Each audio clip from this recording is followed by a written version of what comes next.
तो स्टार्ट करते हैं world geography.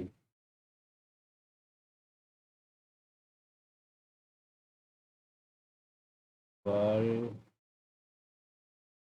Geography.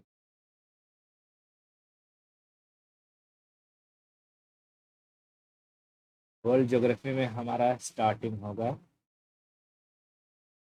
Atmosphere. Atmos अच्छा, कोई पूछेगा कि एटमॉस्फेयर क्या होता है?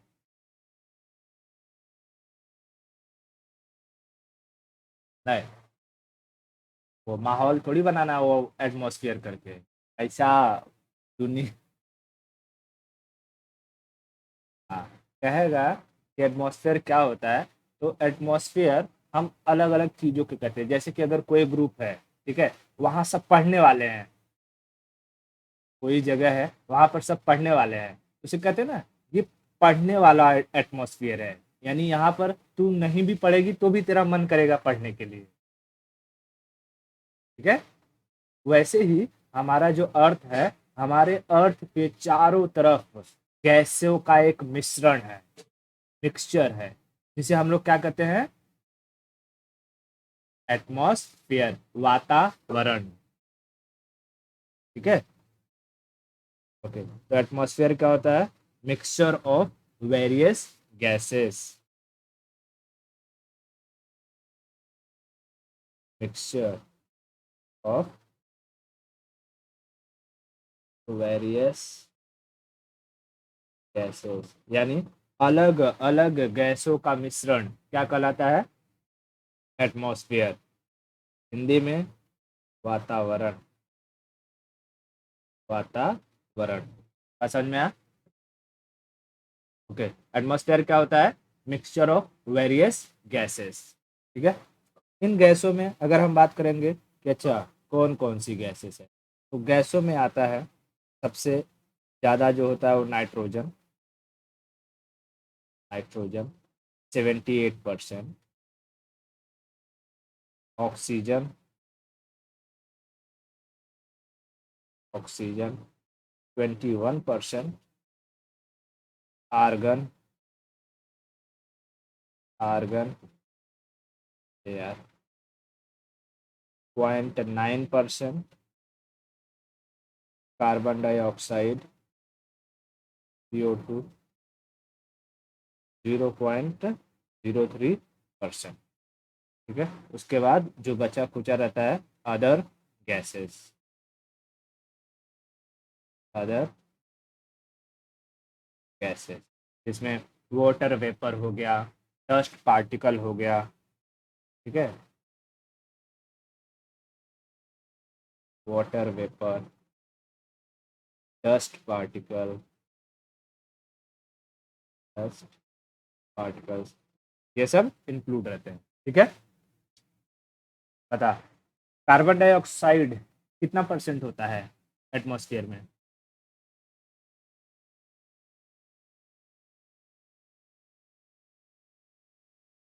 0.03%, इसको याद रखना। ठीक है, ये सब नहीं पूछेगा नाइट्रोजन कितना, ऑक्सीजन कितना है, ये पूछेगा कार्बन डाइऑक्साइड कितना परसेंट रहता है। 0.03%। बात समझ में आया?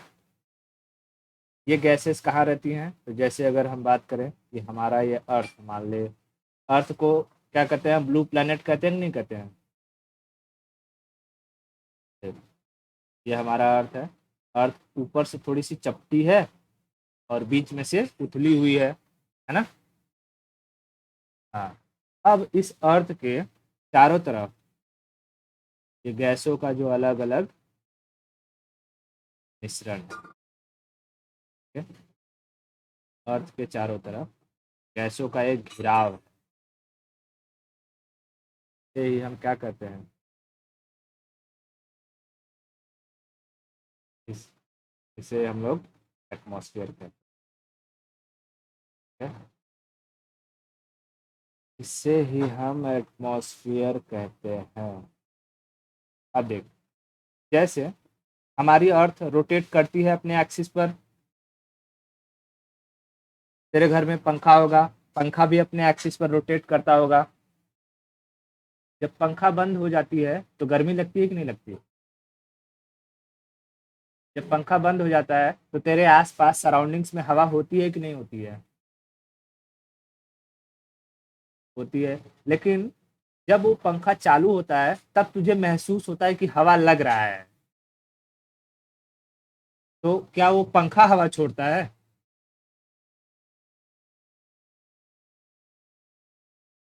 नहीं। पंखा में क्या मशीन लगा के रखी है कि पंखा हवा छोड़ेगा? अरे तेरे आस-पास की जो गैसेज़ हैं, उन्हीं गैसों को ये क्या कर देता है? घुमा देता है। तो जब ये गैसेज़ तेरे आस-पास घूमने लगेंगी तो तुझे महसूस होने लगेंगी। और क्या? तुझे क्या लगता है ये पंखा मतलब ऑक्सीजन, हवा, गैस छोड़ता है क्या? पंखे में कुछ लगाया हुआ है तूने कि वो छोड़ेगा? हाँ। फिर भी तू क्या करता है, उसका काम खाली क्या है, वो रोटेट कर रहा है। और जब रोटेशन होता है तो उसके आसपास के जो गैस मॉलिक्यूल्स हैं उससे टकराते हैं, उनको प्रेशराइज करता है और वो गैस मॉलिक्यूल इधर से उधर घूमते हैं और वही हमें महसूस होता है कि क्या लग रहा है, हवा लग रहा है। ठीक है। वैसे ही हमारी पृथ्वी अपने एक्सिस पर जब घूमती है तो उसके घूमने की वजह से इसके आसपास के जो ये गैस हैं, ये गैसों में क्या होती है, हलचल होती है। और ऐसे ही हमारी पृथ्वी पर हवा चलती रहती है। कहीं लो प्रेशर तो उधर चली जाएगी, कहीं हाई प्रेशर तो उधर से लो प्रेशर की तरफ हवा आ जाएगी। तो तूने कभी सोचा है कि धरती पर ये हवा चलती कैसे है? क्या पेड़ पौधे हवा को चलाते हैं? हाँ, ये जब अर्थ रोटेट होती है तो इसके आसपास के जो गैस मॉलिक्यूल है उनमें हलचल शुरू हो जाती है और यही गैस इधर से उड़ के उधर, उधर से उड़ के इधर जाते हैं। है ना? तो जब अर्थ के रोटेशन से जो हवा चलती है ना, वो मध्यम मध्यम चलती है, उसे हम लोग कहते हैं समीर। वो बाद में पढ़ाऊंगा, ब्रिज। ठीक है, जब विंड पढ़ाऊंगा तो ये सब बताऊंगा। लेकिन जस्ट बता रहा हूँ कि जो तुझे पंखे से जो हवा लगता है वो पंखा हवा नहीं छोड़ता है। ठीक है। आसपास में जो गैसेस है उन्हें वो घुमा देता है, इसकी वजह से क्या लगता है कि हमें हवा लग रहा है। बात समझ में आया क्या? इतना क्लियर हुआ? अच्छा।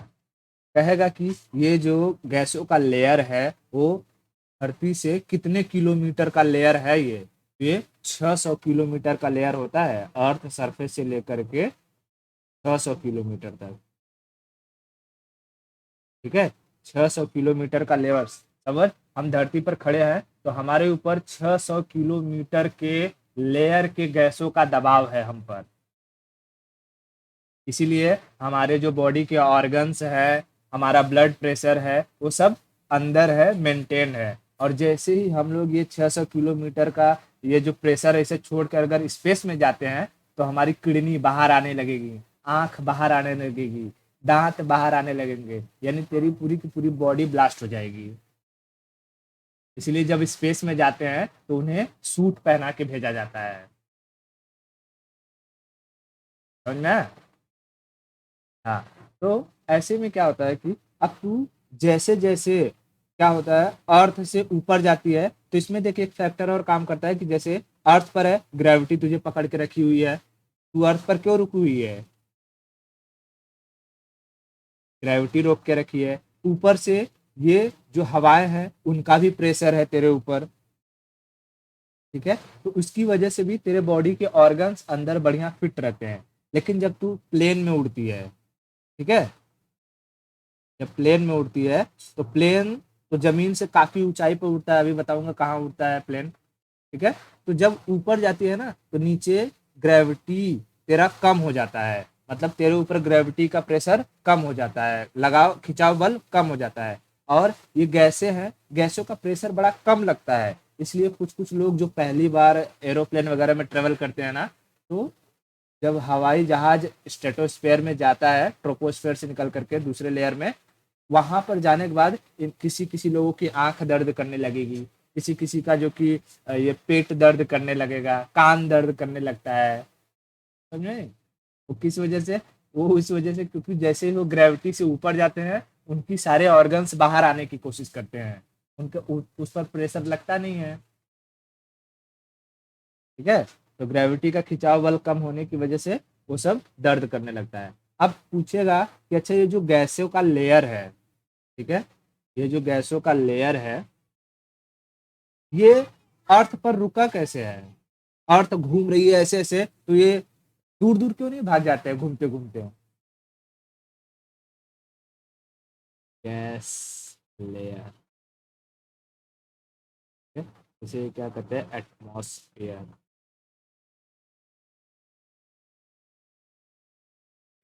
तो ये गैस हमसे छूट करके दूर दूर नहीं जा पाते, उसकी वजह है ग्रेविटी। ग्रेविटी इन्हें पकड़ के रखी हुई है, ठीक है। ग्रेविटी इन्हें खींच करके रखी हुई है। अगर इन गैसों को अर्थ से दूर जाना है, अर्थ से दूर जाना है, तो इन गैसों को रोटेट करना होगा, मूव करना होगा 11.2 किलोमीटर पर सेकेंड की स्पीड से। अगर तू चाहे, अगर ये गैस चाहे धरती से दूर जाना, ठीक है, धरती से दूर जाना, अगर यहाँ इसके लेयर को छोड़कर बाहर जाना चाहते हैं, तो इन गैसों को ना इसके चारों तरफ रोटेट करना होगा 11.2 किलोमीटर पर सेकेंड की रफ्तार से। समझा ना, जिसको हम लोग स्केप वेलोसिटी कहते हैं। कोई भी रॉकेट वगैरह रहता है तो देख पहले क्या करते हैं, ये धरती रहता है, धरती के चारों तरफ ऐसे ऐसे ऐसे ऐसे उसको उड़ाते उड़ाते उड़ाते फिर धीरे धीरे उसकी स्पीड इतनी हो जाती है 11.2 किलोमीटर, और सबसे बाहर निकल जाता है। ठीक है, इसे स्केप वेलोसिटी कहते हैं, वो जो कि फिजिक्स में तुझे पढ़ाऊंगा। अच्छा, स्केप वेलोसिटी वगैरह क्या होता है ना, क्लियर हुआ? तो हमारे ऊपर कितने किलोमीटर गैस के लेयर का प्रेशर है? इन गैसों को कौन पकड़ के रखा हुआ है? ग्रेवी ग्रेविटी पकड़ के रखी। बहुत बढ़िया। ठीक है, अब समझते हैं कि पहले कुछ कुछ थोड़ी थोड़ी चीजें समझते हैं, उसके बाद आगे बढ़ते हैं।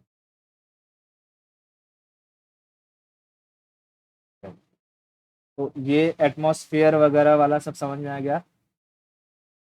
अब देख कैसे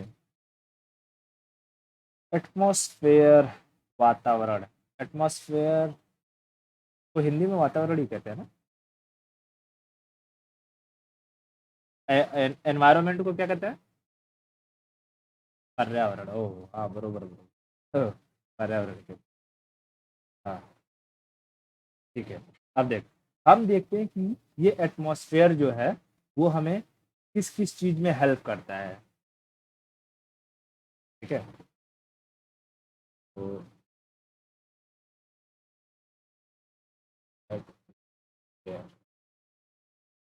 एटमॉस्फेयर हमें किस किस चीज में हेल्प करता है?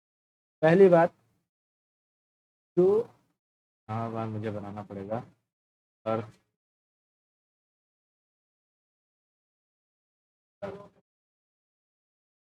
अर्थ के चारों तरफ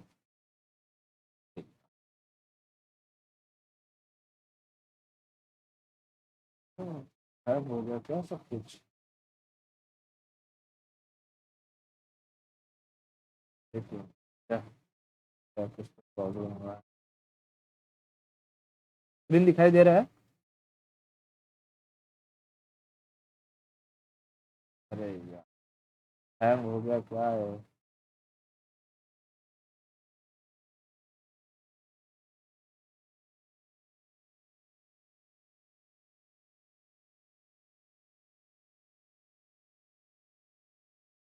देख, ये जो हमारा एटमॉस्फेयर है, ये एटमॉस्फेयर हमें प्रोटेक्ट करता है। किस चीज़ से प्रोटेक्ट करता है? तो बाहर से, अंतरिक्ष से जो भी एस्टेरॉइड वगैरह आते हैं, है ना, एस्टेरॉइड वो आते हैं, अगर ये एटमॉस्फेयर नहीं होता तो डायरेक्ट हमारी धरती पर गिर जाते हैं और धरती को पूरी तरीके से नुकसान पहुंचाते हैं, है ना। लेकिन इस एटमॉस्फेयर के होने की वजह से हमारा क्या होता है, अर्थ का प्रोटेक्शन होता है। तो ये हमें किस चीज़ से प्रोटेक्ट करता है? एस्टेरॉइड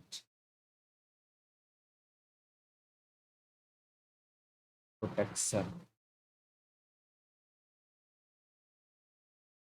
प्रोटेक्शन इससे एस्टेरॉइड, बात समझ में आया?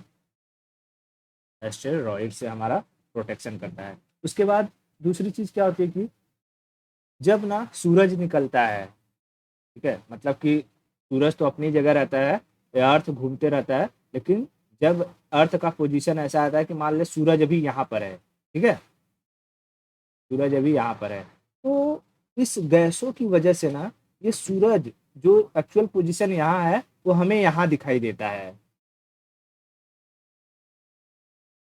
ठीक है, ये हमें यहाँ दिखाई देता है। बहुत ज़्यादा समय तक नहीं, 2 मिनट, यानी मॉर्निंग होने से पहले ही, देख कैसा रहता है, मॉर्निंग होने से पहले ही सूरज यहाँ है ना, तो हमें यहाँ दिखाई देने लगता है और हमें लगता है कि सुबह हो गई, यानी सुबह 2 मिनट पहले ही हो जाती है, ठीक है, सुबह हुआ नहीं रहता है, लेकिन इस एटमॉस्फेयर की वजह से सुबह हमें 2 मिनट पहले ही होता हुआ प्रतीत होता है, ठीक है। ऐसा तूने एक्सपेरिमेंट देखा है कि एक ग्लास रहता है, ग्लास में पानी है और इसमें तू क्या, एक पेंसिल डाल दे, ये पेंसिल होता यहाँ है बट हमें दिखाई यहाँ देता है ना, तो सेम कंसेप्ट इसमें भी लगता है, ठीक है, सेम कंसेप्ट इसमें रखता है, इसे कहते हैं रिफ्रैक्शन, ठीक है, रिफ्रैक्शन, रिफ्रैक्शन, रिफ्लेक्शन नहीं, रिफ्रैक्शन, ठीक है। दूसरी चीज इसकी वजह से क्या होता है, रिफ्रैक्शन, रिफ्रैक्शन, और रिफ्रैक्शन होने की वजह से क्या है कि सुबह जब सनराइज होता है, सनराइज, तो सूरज हमें 2 मिनट पहले ही दिखाई देने लगता है, ठीक है, और जब सन सेट होता है तो सूरज ना डूब चुका होता है, लेकिन उसकी रोशनी हमें 2 मिनट तक दिखाई देती है, तो ऐसा लगता है कि 2 मिनट के बाद सन सेट हुआ है, यानी सूरज हमें डूबता हुआ 2 मिनट के बाद दिखाई देता है, सनसेट, ये भी 2 मिनट बाद होता है, और इसकी वजह से दिन का 4 मिनट बढ़ जाता है,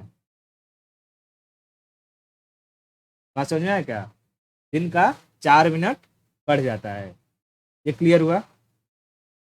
हाँ, तो पहला चीज एटमॉस्फेयर का पहला काम क्या है कि हमें जो अंतरिक्ष से एस्टेरॉइड है, मेटेरॉइड्स है, वो सब आती हैं, उससे हमारा प्रोटेक्शन करता है, ठीक है। उसके बाद दूसरी चीज ये रिफ्रैक्शन करता है, रिफ्रैक्शन से क्या होता है कि मॉर्निंग में सूरज जब उगा नहीं रहता है तभी हमें उगा हुआ दिखाई दे देता है 2 मिनट पहले, और जब डूब जाता है तो भी हमें डूबा हुआ दिखाई नहीं देता है 2 मिनट तक। इससे क्या होता है कि एक दिन में 4 मिनट हमें एक्स्ट्रा मिल जाते हैं, ठीक है? इसको देख, ये कुछ इस तरीके से ये वाला एक्सपेरिमेंट तूने देखा होगा, ठीक है, इसे कहते हैं रिफ्रैक्शन, और ये होता कैसा है, तो ये कुछ इस तरीके से होता है, ठीक है, एटमॉस्फेयर की वजह से, ठीक है, जैसे इसमें पानी है, पानी की वजह से ये रिफ्रैक्शन हमें दिखाई दे रहा है, और वैसे इसमें हमें ये एटमॉस्फेयर की वजह से, बात समझ में आई? हाँ, ठीक है, तो ये सब याद रखना है, पूछता है कभी कभी कि अच्छा सूरज, इंटरव्यू वगैरह में ज़्यादा पूछता है कि सूरज हमें सुबह जल्दी क्यों दिखाई देने लगता है, अगर किसी का ये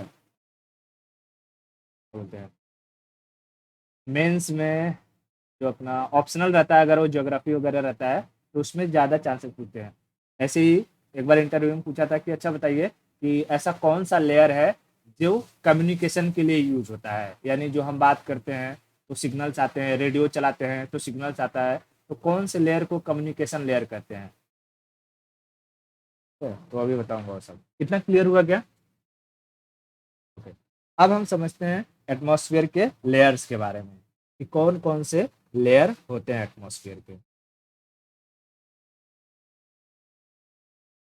एटमॉस्फेरिक लेयर,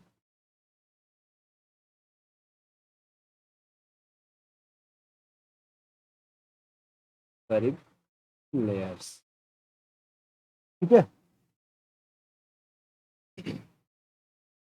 देख, जैसे ये अर्थ है,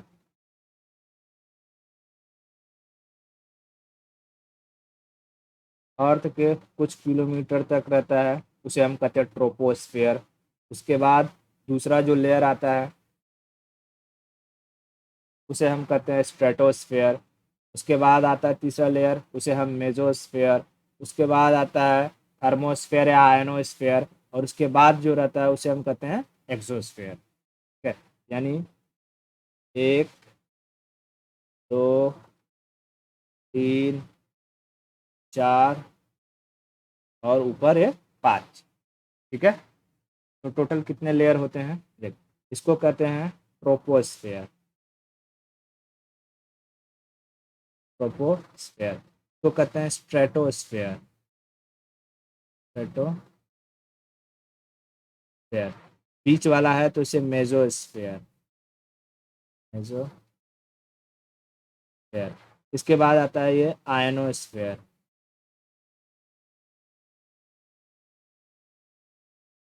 आयन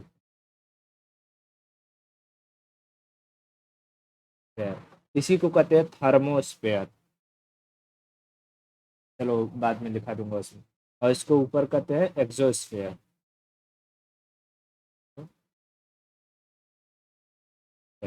बात समझ में आया? तो एटमॉस्फेयर के कुल कितने लेयर? 5। कौन कौन से?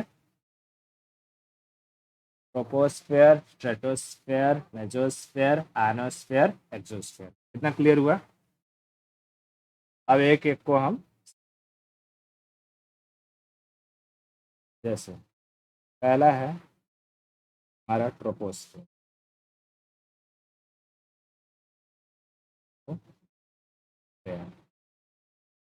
ट्रोपोस्फेयर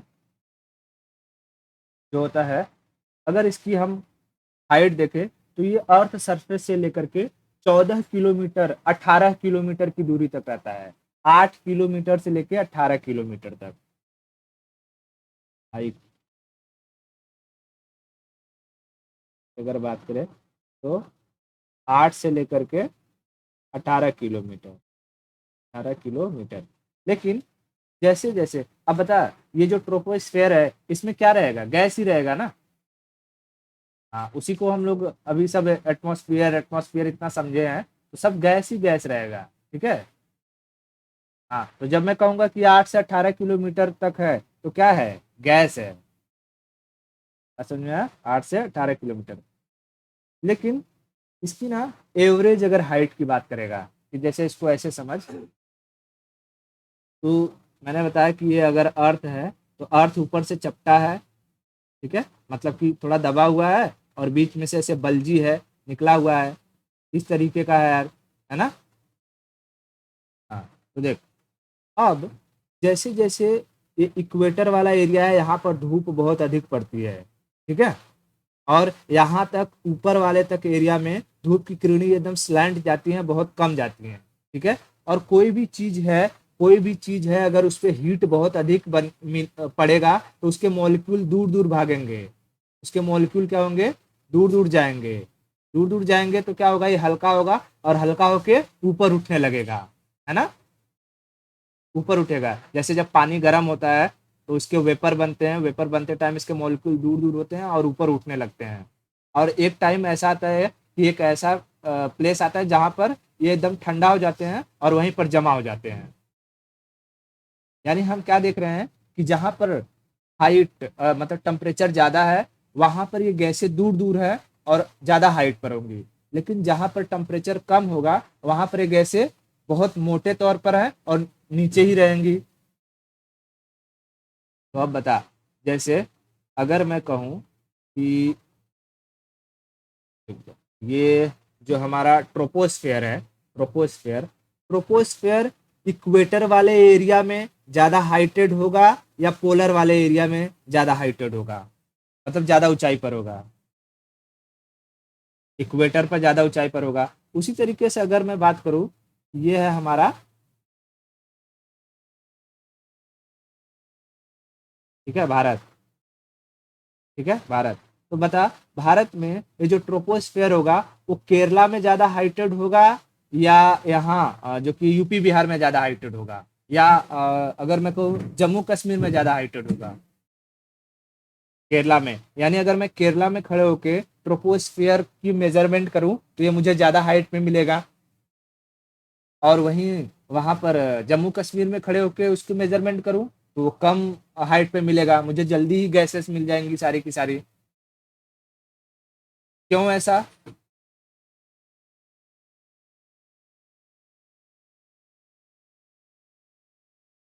क्यों? कोई भी गैस, अरे भारी वारी वो किसकी वजह से है? भारी है अपने वजह से थोड़ी। केरला में तुझे टेम्परेचर ज्यादा मिलेगा तो ये गैसें दूर दूर भाग जाएंगी, और जब दूर भागेंगी तो ऊपर उठने लगेंगी, तो हाइट ज्यादा। और जम्मू कश्मीर वाले एरिया में टेम्परेचर कम पड़ता है, तो वो गैसेस दूर दूर तक नहीं जा पाएंगी, वहीं रह जाएंगी इकट्ठा होके और नीचे बैठ जाएंगी थोड़ी सी। समझ में आया? हाँ, तो बता। कहेगा ये जो ट्रोपोस्फेयर है उसकी हाइट होती है 8 किलोमीटर से लेकर 18 किलोमीटर। तो ये समझ में आया कि कहीं कहीं गैसेज होती हैं 8 किलोमीटर ऊंचाई तक, तो कहीं कहीं जो कि 18 किलोमीटर ऊंचाई तक होती हैं। मतलब 18 किलोमीटर ऊंचाई कहाँ रहेगा? इक्वेटर के या पोल पे? पोल पे 18 किलोमीटर रहेगा। अरे तू समझ नहीं रही है, तू कंसेप्ट समझ, कंसेप्ट। ठीक है, ये है तू यहाँ खड़ी है और मैं तुझे एक बार यहाँ खड़ा कर देता हूँ। ठीक है, तो तुझे ये जो गैसें हैं यहाँ से ज्यादा हाइट पर दिखेंगी या यहाँ से ज्यादा हाइट पर? अरे तुझे मतलब दिखने वाली बात नहीं है, मतलब हाँ, इक्वेटर से ज्यादा हाइट पे क्यों?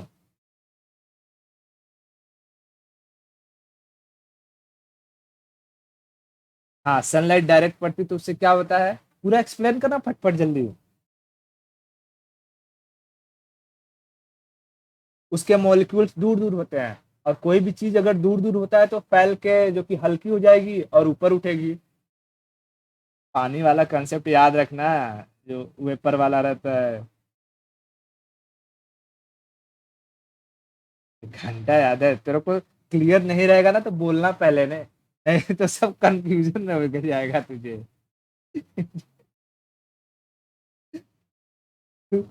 वो भी मत रे, आँख खोल के पढ़ाई कर। ठीक है, देख, ये 8 से 18, तो इसीलिए क्या होता है जब कहीं अलग अलग चीज वेरी करता है तो उसका एक एवरेज निकाला जाता है ना? तो इसकी एवरेज हाइट होती है 14 किलोमीटर। Average height 14 kilometre. कितना क्लियर हुआ? ओके, अब देख, तुझे ना जो भी चीजें दिखाई देती हैं, जैसे पंछी उड़ रहा है ट्रोपोस्फेयर में, बारिश हो रही है ट्रोपोस्फेयर में, बादल दिखाई दे रहे हैं ट्रोपोस्फेयर में, साइक्लोन आ रहा है ट्रोपोस्फेयर में, यानी जो कुछ चीज है, इंसान है ट्रोपोस्फेयर में। ठीक है, जो कुछ भी चीज हो रही है वो कहाँ चलेगी? ट्रोपोस्फेयर में। एरोप्लेन चलेगा कहाँ? नहीं, स्ट्रेटोस्फेयर में। ठीक है, हेलीकॉप्टर चलेगा ट्रोपोस्फेयर में। स्ट्रेटोस्फेयर में क्या करने जाएगी हेलीकॉप्टर लेके तू?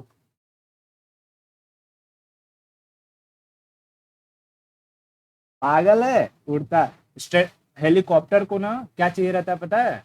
हवाओं का दबाव ज्यादा चाहिए रहता है, इसलिए कहीं पर देख, अगर जो हाइटेड एरिया होता है वहां हेलीकॉप्टर नहीं उड़ाया जाता है। पता नहीं है क्या तेरे को? बिपिन रावत का ये हेलीकॉप्टर कैसे चॉपर क्रैश हो गया? वो जब जा रहे थे तो उधर का मौसम एकदम खराब हो गया था, और हाइटेड पर जैसे जाते हैं ना गैसों का दबाव कम होने लगता है, और जब गैस का दबाव कम होने लगेगा ना तो वो उसके ब्लेड को मतलब कि उड़ने के लिए वो प्रेशर ही नहीं मिल पाएगा। ठीक है, और उसमें डिसबैलेंस हो जाता है फिर पूरी तरीके से। तो इसीलिए जो एरो ये देख एरोप्लेन है, उसे बस एक मतलब कि कोई भी गैस वैस नहीं चाहिए रहेगी, वो एक बार ऊपर चल गई उड़ गई, वो आराम से उड़ती रहेगी।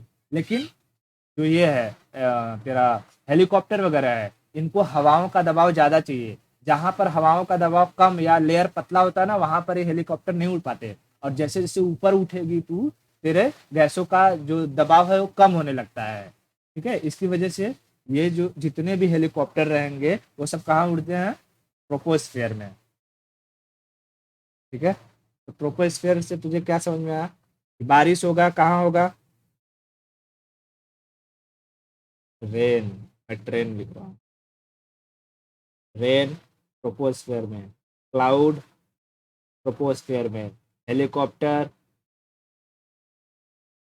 हेलीकॉप्टर ट्रोपोस्फियर में, ह्यूमन ह्यूमन ट्रोपोस्फियर में, बर्ड ट्रोपोस्फियर में। बात समझ में आई? ओके, बता। अब तुझे मैंने सारा कंसेप्ट बता दिया है, बता। ये जो ट्रोपोस्फियर की गैसें हैं वो पोल पर ज्यादा थिक होंगी या इक्वेटर पर ज्यादा थिक होंगी? बहुत सही। थिकनेस पोल पर मैक्सिमम और इक्वेटर पर, क्यों?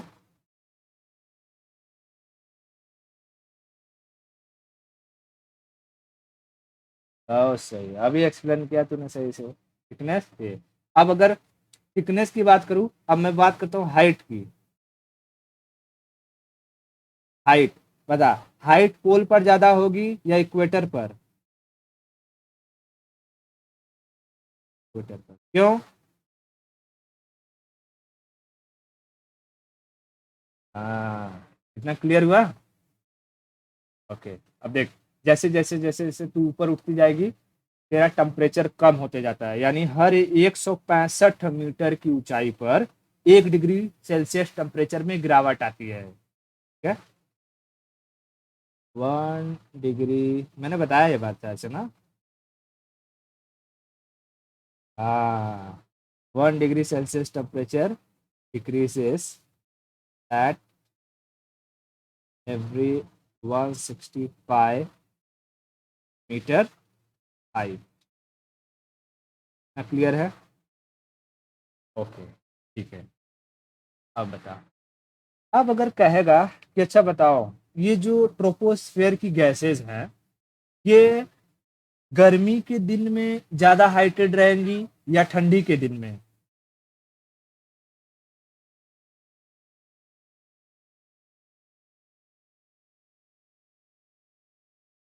हाँ, ठीक है। तो गर्मी के दिन में हाइटेड रहेगी और ठंडी के दिन में नीचे रहेगा। ठीक है, अब मैं तुझे मैप दिखा रहा हूँ। क्वेश्चन तुझे ऐसे ऐसे नहीं पूछेगा, क्वेश्चन वो ऐसे पूछेगा, देख। कहेगा कि बताओ, ट्रोपोस्फेयर का जो लेयर है वो सबसे ज्यादा थिक लेयर कहाँ होगा, जम्मू कश्मीर या केरला में? ठीक है, जम्मू कश्मीर या केरला में थिक लेयर कहाँ होगा? जम्मू कश्मीर। एक काम करता हूँ, मैं वर्ल्ड मैप लगाता हूँ तो उसमें बताता हूँ। हाँ, उसमें सब दिखाई देगा। ब्लैंक वर्ल्ड मैप कहाँ गया, कहाँ गया? ये। ठीक है, अब बताना कि ये वाला जो एरिया है, ये दिखाई दे रहा है ना? यहाँ पर ट्रोपोस्फेयर की गैसेस कम हाइट पर होंगी या ज्यादा हाइट पे? ज्यादा हाइट पे कहाँ होगा? ठीक है, मैं अब नंबर लिखूंगा, बताना। 1 नंबर, 2 नंबर, ज्यादा हाइट कहाँ? मैं लिख रहा हूँ 1 नंबर और 2 नंबर, ज्यादा थिक कहाँ? थिकनेस? 2 पे। अच्छा, 1 नंबर, 2 नंबर, क्या रहेगा यहाँ पे, हाइट ज्यादा कहाँ रहेगा? दोनों पर रहेगा। ठीक है। अच्छा, अब अगर मैं बात करूँ कि ज्यादा थिकनेस कहाँ रहेगा, 1 नंबर या 2 नंबर? 1 नंबर। एकदम 1 नंबर, समझ में आ गया सब? चलो। तो यहीं रह देता हूँ, बाद में इसका इस्तेमाल करूँगा फिर से अभी। ठीक है, इतना क्लियर हो गया? ट्रोपोस्फियर समझ में आ गया इतना? आप देख, क्योंकि ट्रोपोस्फियर में गैसें घटती बढ़ती रहती हैं। ठीक है, गर्मी में ज़्यादा ऊपर चली जाएंगी, ठंडी में नीचे आ जाएंगी। ठीक है, फिर गर्मी आया ऊपर चली जाएंगी, ठंडी आया नीचे चली जाएंगी। तो जब भी कभी ऐसा एरिया हो कि घट रहा है बढ़ रहा है, घट रहा है बढ़ रहा है, तो उसे हम कहते हैं कंडेंसेशन। ठीक है, कंडेंसन, सॉरी, कंडेंसेशन नहीं, कंडेंसन स्फेयर। कंडेंसन हिंदी में कहते हैं संवहन मंडल, स्फेयर, स्फेयर। बात समझ में आई? मंडल। ठीक है, कंडेंसन मंडल क्यों कहते हैं? कि यहाँ पर ये जो गैसेस है कभी कम कभी ज्यादा, कभी कम कभी ज्यादा होती रहती हैं। ठीक है, ये देख लिया हमने, कम ज्यादा क्यों होती है। ओके, ट्रोपोस्फियर को हिंदी में क्या कहते हैं? क्षोभ मंडल। क्षोभ, ठीक है, क्षोभ मंडल। ठीक है, छह से बारिश होगी तो तू छाता लगाएगी कौन से स्फीयर में? ट्रोपोस्फियर में। तो छह से छाता, छह से क्षोभ मंडल। ठीक है, पहला लेयर समझ में आ गया? ओके, बहुत बढ़िया। अब हम आगे बढ़ते हैं दूसरे लेयर की तरफ। दूसरा लेयर आता है स्ट्रेटोस्फेयर। स्ट्रेटोस्फेयर को हिंदी में कहते हैं समताप मंडल, यानी समान ताप वाला मंडल।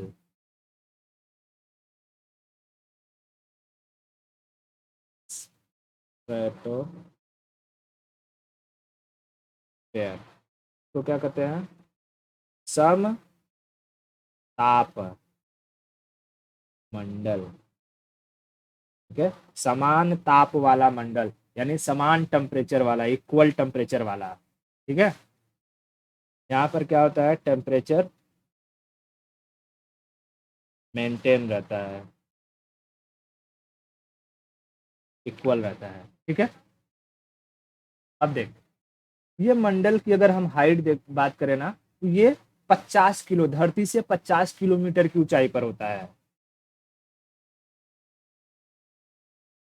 हाइट की बात करें तो ये धरती से 50 किलोमीटर की ऊंचाई पर होता है। उसको ऐसे समझ कि जैसे ये अर्थ है, ठीक है,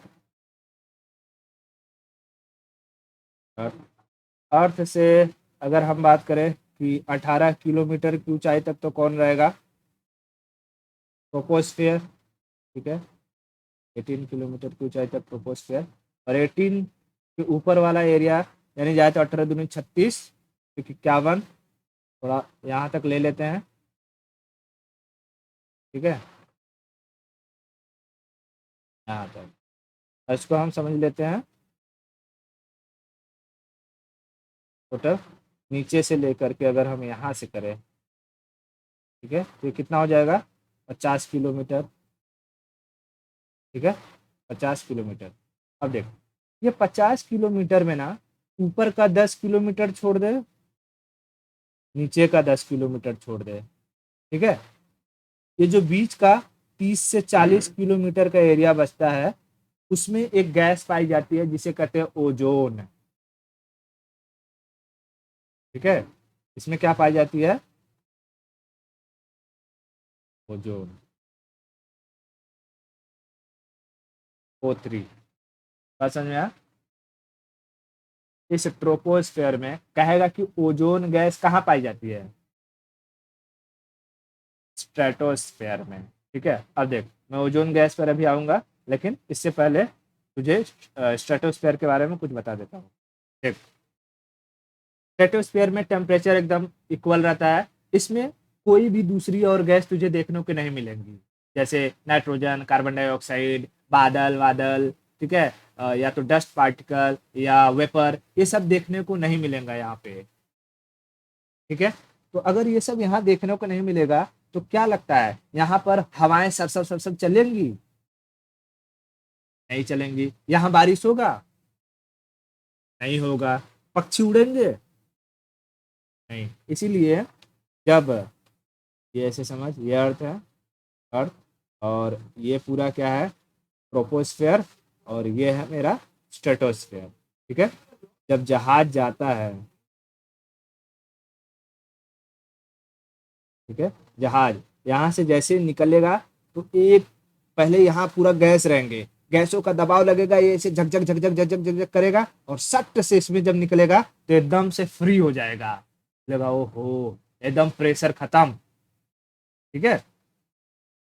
प्रे- हाँ, उसी को टर्बुलेंस कहते हैं। या तो फिर जब आने लगेगा तो इसमें घुसेगा तो झक झक झक झक झक झक झक हिलेगा पूरा। क्यों? क्योंकि वो गैसेस प्रेशर लगाएंगे इसमें, बादल है, डस्ट है, क्लाउड है, अदर नाइट्रोजन है, ऑक्सीजन है, सब उसमें दबाव लगाएंगी। ठीक है। अगर पायलट बढ़िया रहा तो ऐसे लेकर आके आएगा उसको धीरे धीरे ऐसे, लेकिन अगर पायलट हरामी रहा तो ऐसे लेके आएगा।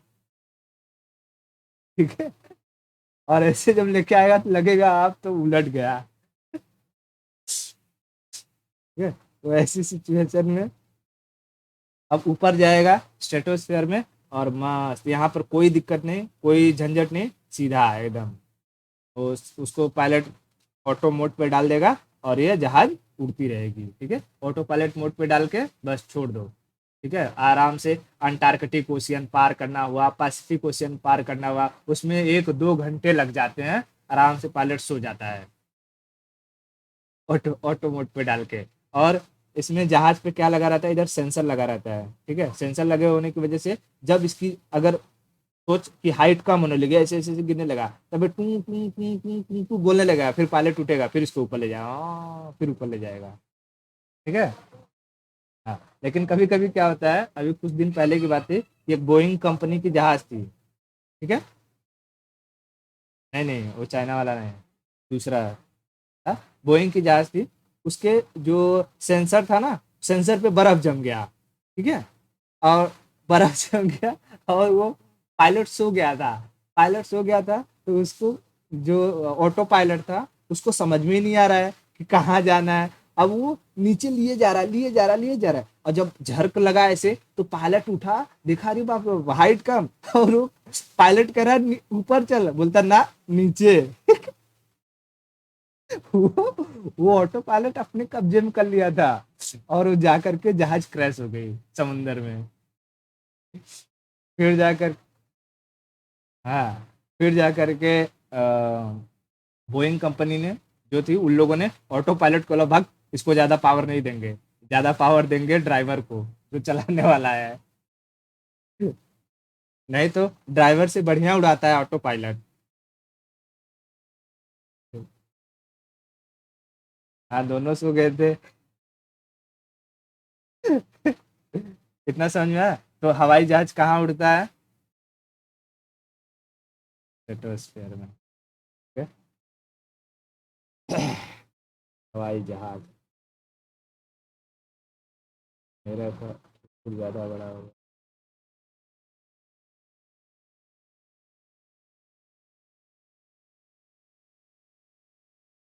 ठीक है। ये सब यहाँ उड़ेगा। इतना क्लियर हुआ? हाँ। यहाँ का टेम्परेचर लगभग -59 से 60 डिग्री सेल्सियस तक रहता है।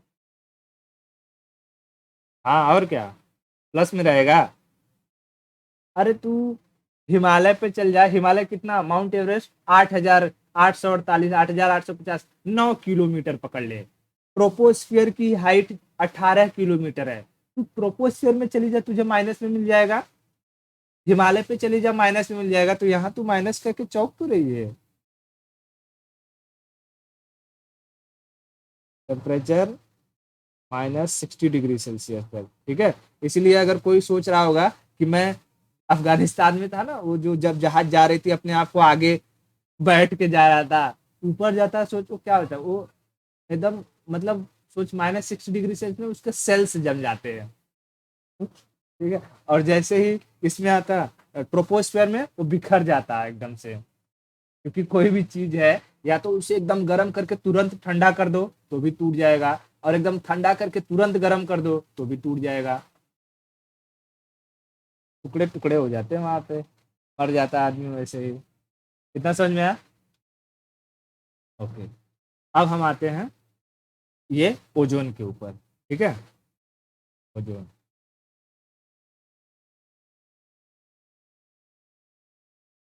ओजोन, ओजोन लेयर क्या पूरे जो कि स्ट्रेटोस्फेयर में पाई जाती है? नहीं। कहाँ से कहाँ तक पाई जाती है?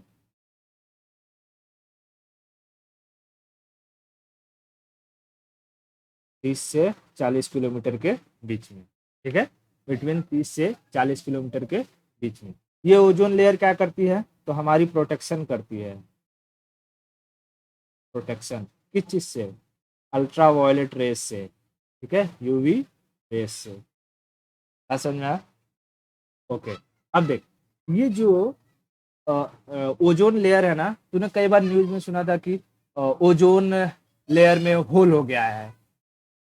तो दरअसल, हाँ, ओजोन लेयर में होल नहीं होता है, ओजोन की लेयर पतली हो जाती है, ठीक है। ओजोन की लेयर क्या हो जाती है? पतली हो जाती है, तो उसे हम क्या कहते हैं कि वहां पर वो होल हो गया है, ठीक है। अब बता देख, ओजोन लेयर कहाँ ज्यादा रहेगा? इक्वेटर पर ज्यादा रहेगा मोटा, या जो कि ये पोल पर ज्यादा मोटा रहेगा? इक्वेटर पे कैसे कोई चीज मोटा हो सकता है? मैं यही बार बार तुझे, अरे गैस ही है ना, गैस ही है ना ये भी, कि कोई दूसरा चीज है? पोल पर, हर गैस से पोल पर ही मैक्सिमम थिकनेस होगा। अगर मैं थिकनेस थिकनेस की बात करूं मैक्सिमम पोल पर, हाइट की बात करूं तो मैक्सिमम इक्वेटर पर, ठीक है। तो ये भी पोल पर क्या होगा? मैक्सिमम होगा। और देख, अगर स्ट्रेटोस्फेयर की बात करूं तो स्ट्रेटोस्फेयर में जो हमारा टेम्परेचर है वो -60 डिग्री सेल्सियस, ये कांस्टेंट है। लेकिन जब पोलर रीजन में जाते हैं ना, ऊपर जैसे जैसे और ऊपर साइड बढ़ते जाते हैं, तो टेम्परेचर कम होते जाता है, ठीक है। और अगर इस रीजन का टेम्परेचर -80 डिग्री सेल्सियस चला गया और यहाँ पर आ गया CFC, क्लोरोफ्लोरोकार्बन, तो ये -80 डिग्री सेल्सियस और CFC ओजोन को ना डिप्लेट कर देते हैं, उसके लेयर को एकदम घसीट घसीट कर तोड़ देते हैं। और जब तोड़ देते हैं तो वहां की लेयर क्या हो जाती है? पतली हो जाती है। और उसी को क्या कहते हैं? ओजोन होल है। और ये ओजोन होल कहाँ पर? दोनों का दो ओजोन होल हुआ था, दोनों अंटार्कटिका में, ठीक है। तो कहेगा कि ओजोन होल कहाँ हुआ था? अरे मैंने बताया ना, लेयर मोटी होती है, लेकिन यहाँ का टेम्परेचर जब -80 डिग्री सेल्सियस चला जाए और प्लस मिल जाए CFC, ये सुन, तो टेम्परेचर तो सुन, -80 डिग्री सेल्सियस और इसमें CFC यानी क्लोरोफ्लोरोकार्बन, क्लोरीन, मैंने तुझे बायो में पढ़ाया था, क्लोरीन का एक एटम और ओजोन के 1000 एटम को तोड़ देता है, मॉलिक्यूल्स को, ठीक है। तो इसकी वजह से यहाँ का जो सिचुएशन था वो दोनों सेटिस्फाई हो चुका था, मतलब टेम्परेचर -80 डिग्री चला गया था और CFC का अमाउंट बहुत बढ़ गया था, ठीक है। अब जमीन से जब CFC गैस निकलेगा तो सबसे ज्यादा जाकर के एक्यूमुलेट कहाँ होगा? इक्वेटर वाले एरिया में या पोलर वाले एरिया में? तो वो पोलर वाले एरिया के ओजोन को नुकसान पहुंचाएगा कि इक्वेटर वाले? तो जाहिर सी बात है। तो अब कंसेप्ट क्लियर हुआ कि यहाँ देख, ओजोन का जो होल था, ओजोन होल, ये कहाँ था? अंटार्कटिक, अंटार्कटिका, ठीक है। अब ओजोन के लिए नुकसानदायक क्या होता है? इसे डिस्ट्रॉय कौन करता है? डिस्ट्रॉय करता है क्लोरीन, है कि नहीं? क्लोरीन गैस से डिस्ट्रॉय करती है। अगर टेम्परेचर क्या हो गया? टेम्परेचर -80 डिग्री सेल्सियस और प्लस CFC क्लोरोफ्लोरोकार्बन, ये दोनों मिल करके क्या कर देंगे, ओजोन को डिप्लेट कर देंगे, ओजोन डिप्लेशन, यानी ओजोन को काट काट के पतला कर देंगे। बात समझ में आया? हाँ, अब देख, ओजोन की जो थिकनेस होती है ना, उसको मेजर किया जाता है डाब्सन में, डाब्सन।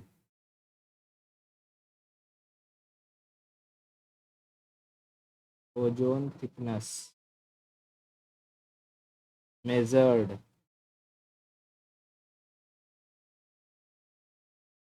Measured in Dobson. ठीक है, ये याद रखना कि ओजोन की थिकनेस किस में मेजर की जाती है, डॉप्सन में। ठीक है, डीओ रहता है डॉप्सन, DOBSON। ठीक है, इतना क्लियर हुआ? अब बता कि ओजोन लेयर कौन से सीजन में पतली होगी और कौन से सीजन में मोटी होगी। गर्मी में पतली होगी और ठंडी में। तो बस ये दो चीज हमेशा याद रखना है, ये किसी भी गैस के लिए पूछे तुझे। सन का रे ज्यादा है, टेम्परेचर ज्यादा है तो पतला होगा, हाइट होगा, फैलाएगा। कम है टेम्परेचर, मोटा होगा, इकट्ठा होगा और हाइट कम हो जाएगी। बस क्लियर हुआ इतना? ठीक है। ठीक है, तो ये दो लेयर जो है हमने खत्म कर लिए हैं। ठीक, ओके, आज के लिए इतना ही रहते हैं, बाकी रात के लेक्चर में करेंगे। हाँ, ठीक है, चलो।